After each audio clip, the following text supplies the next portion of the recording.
Welcome to What's the Scenario with PLRB, where we explore claims and coverage scenarios relevant to insurance professionals. I'm Alissha Watley. I'm Tim Havler. And I'm Mike Broad. Hi, guys. So, Hello. What is the scenario today? Today, the scenario is, usually the scenario is a hypothetical where I make up a claim and then we talk about how coverage goes. Today, it's not a hypothetical scenario. Today, we're going to go through a real scenario. All right.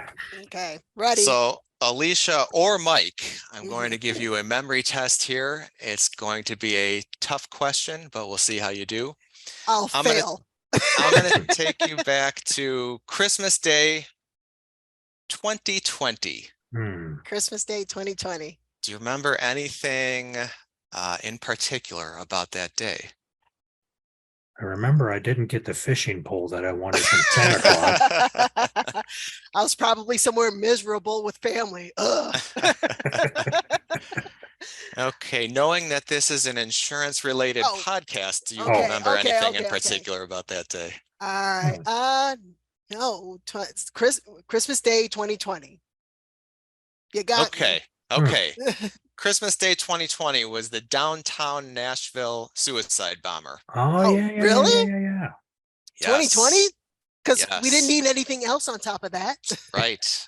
We already had COVID going on. We got that on top of it. Mhm. So this man set off was it a truck bomb? Or like an RV, wasn't he in like a Yes, camper or something? I think something like that. He drove it into downtown Nashville. He set off a bomb. He killed himself. Fortunately, he didn't kill anyone else. He did injure 8 other people.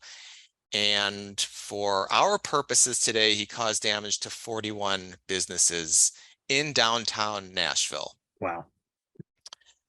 So let's imagine you are an adjuster who I guess you would have been working around the holidays in end of 2020 or 2021, and you got this claim across your desk. And you're thinking, I wonder if there's coverage for this one. Yeah. So you start reading through the policy, as you always do when you're looking for coverage.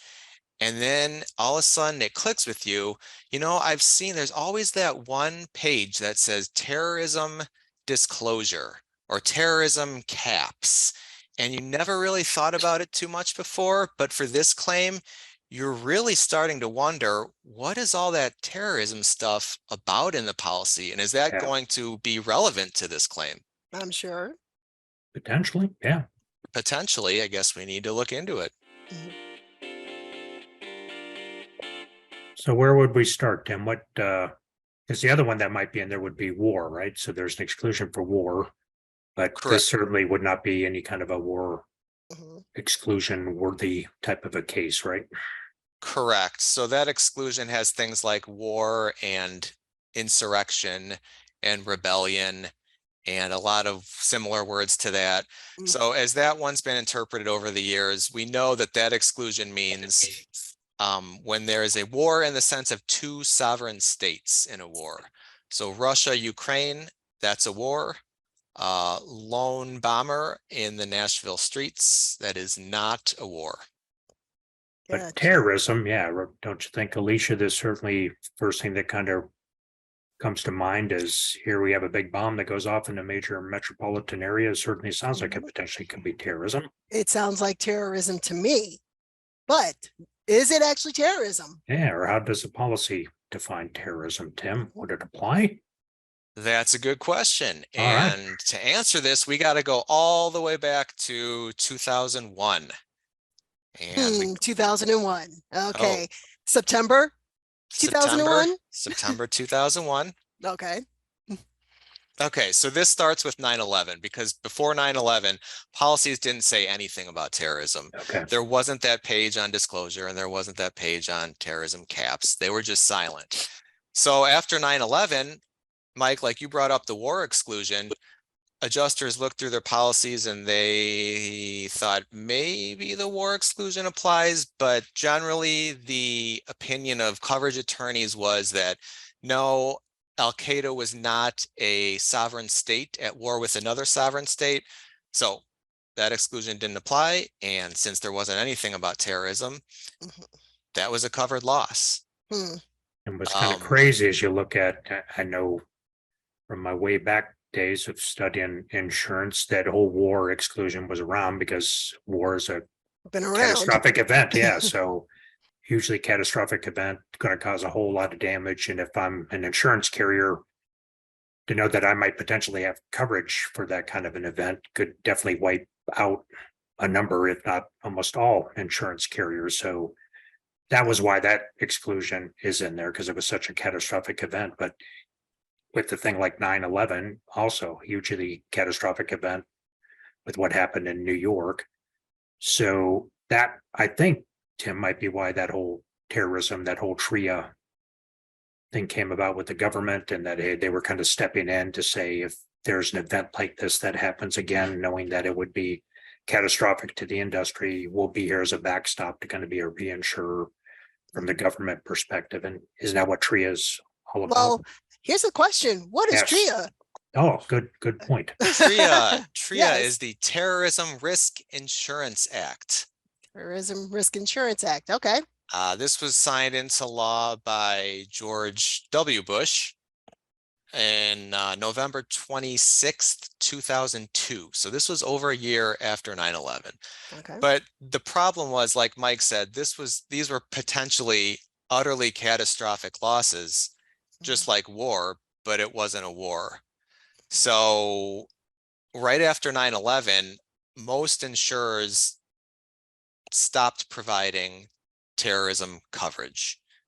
Either the reinsurers pulled out, the primary insurers put a terrorism exclusion in their policy, but they were just not prepared to handle something at that scale. At post 9/11, for all we knew, there was another big attack coming soon, and insurers were worried about potential solvency issues if they could be on the hook for something that's just way beyond their ability to handle. So it sounds like maybe the federal government actually did something right and proper at this time, Tim. They did. They did because a lot of businesses wanted terrorism insurance, and they couldn't find it because companies, quite understandably, were not offering it. So the federal government made sure that terrorism insurance was available, and they did that through this law. Just a few details about the law. It's optional.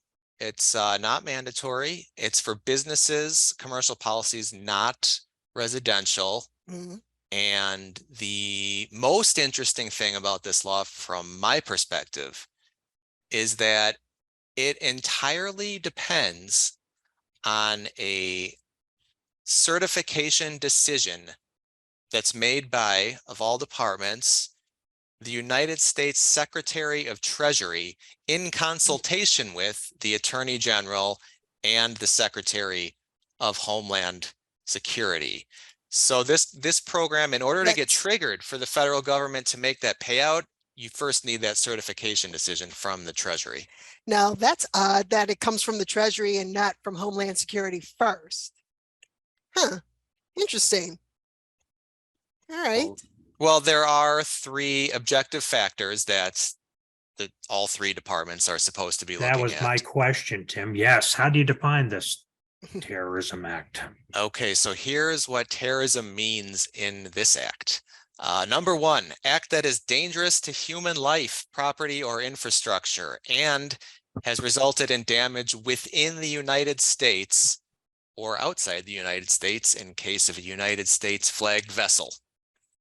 Okay, number 2, it must be committed as part of an effort to coerce U.S. civilians or to influence either policy or conduct of the United States government. And number 3, must be at least $5 million in aggregate damage caused by the event. So if we have 3 checks, yes, yes, yes, then that can be an act of terrorism, and the federal government will be sharing in those losses and helping pay out. Interesting. Got it. So what if we went back, Em, to your scenario there? What about the Nashville bombing? Were any of those elements met? Okay, element number one, act that is dangerous to human life, property, or infrastructure. Yes. I'd say yes. Mhm. Number two, committed as part of an effort to coerce U.S. civilians or influence policy. Do we even Well, know why? that's Yeah. Why that? questionable. We Yeah. do know now, immediately after we didn't, but Mhm. as the investigations have rolled on, we know that that's probably not true. It was probably more of a mental health issue, lone bomber. There was something, if I recall, about communication networks, but it wasn't really the type of ideological driven terrorism aimed at the US government that you usually see. So that's probably a no. And then the third factor, $5 million in aggregate damage. It's not clear that the aggregate damage ever did reach that $5 million mark. I have searched, and this is a number that I have not myself been able to pin down. Because it had to hit that 5 million mark, correct? Got to hit that 5 million mark. Otherwise, it cannot be an act of terrorism under this act. But again, with the FBI decision 2 months later that this likely was not an act of terrorism, then prong number two of the definition of TRIA would be unmet anyway. Okay, so say I have a business in Nashville and my business was affected by what is not considered a terrorist act. What happens now? Okay, well, did we read through the policy? Yes, we did. And we saw that there was this insured chose not to get terrorism coverage. They wanted to pay lower premiums. So what happens then is there's a terrorism exclusion in their policy. Oh, and by the way, the policy then defines terrorism with these same three things. So as an adjuster, we see that we have potentially an exclusion that applies, the terrorism exclusion. But in order to really get that in order for us to go forward with that, we first need the Treasury Department to say that this was an act of terrorism. And they haven't said anything. We'll say we're in January. They haven't said anything. They haven't even said that they're looking at it or that they're going to look at it, or they haven't given us a date as to when they might say something about it. So we have claims handling deadlines and we don't know. Interesting. At least as of right now, probably would be just a covered event then, correct? Correct, because it's not war. Explosion is a pretty strong peril. So if we just don't ever hear anything from the Treasury, yeah, that's a covered claim then. Very good. Of course, it matters what your unique policy says, but in general, yeah, I think that would be an awesome conclusion that yes, probably not going to reach that threshold. Right. Correct. Well, we talked about Nashville, but wasn't there a bombing in Boston that could possibly apply? So this is the Boston Marathon bombing, right? Correct. Yes, 2013. That was the other time that this really became a big issue. And it was really the same thing that we just talked about, where the Treasury Department kind of didn't say anything and insurance companies kind of didn't know what to do. And they eventually all had to decide, okay, this is not going to be certified as an act of terrorism. So we'll then go forward with whatever else the policy says. There have been some efforts. There's been some grumblings that maybe we can get some more clear guidelines from the Treasury Department, but they did review the process last year and ultimately decided that they aren't going to impose on themselves anything that isn't already in the law, and they would really prefer to keep some flexibility about how to go about all of this. But I guess the potential good news is that at least through TRIA, through that law, that there is a national governmental backstop still out there. That's good through what, 2027, I think, Tim? 2027. It's been extended actually 4 times already since 2001, which I think is a testament to the success of the program, really. Even though never over the last 20 years has a single event ever been called terrorism or certified as terrorism. The fact remains that terrorism insurance does remain available and affordable, and companies still purchase it. So that was the goal of the program. And in that regard, it's been very successful. So when it comes up again, Mike, like you said, in 2027, my guess is that it'll be renewed again for another period after that.